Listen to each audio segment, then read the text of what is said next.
అంటే నువ్వు చాలా మోడెస్ట్గా ఇందాక నుంచి అంటే నీ concept of unity and togetherness, అందరూ కలిసిన సమిష్ట భావం అనే యాంగిల్ నువ్వు మాట్లాడుతున్నావు. దట్స్ గుడ్ రియల్లీ, అది అందరికీ ఉండాలి.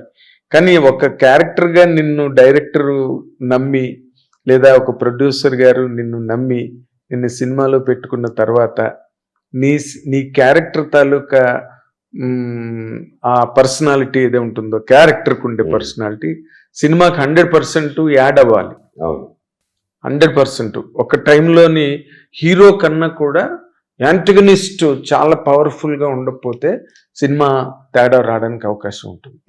సో నేను ఆ యాంగిల్లో అడిగాను అనమాట. ఎస్, నేను I have call my shorts నా ఫిల్మ్ లో. నేను what is your percentage as the character which is given, and I think I'm also happy, 100% happy, and director garu, producer garu also happy, and yes, you guys are going to witness a powerful anti-force. అది మాత్రం 100%. నాకు tension ఏంటంటే పిల్లలు భయపడతారు. ఇంకా ఆ తర్వాత నుంచి నా పిల్లలకి ఎలా చూపించాలి ఆ తర్వాత వరకు నీ టెన్షన్లో ఉన్నారు. పిల్లలైతే గ్యారెంటీగా భయపడతారు, ఆడవాళ్ళు కూడా కొంచెం భయపడే ఛాన్సులు ఉన్నాయి. అవునా? యా.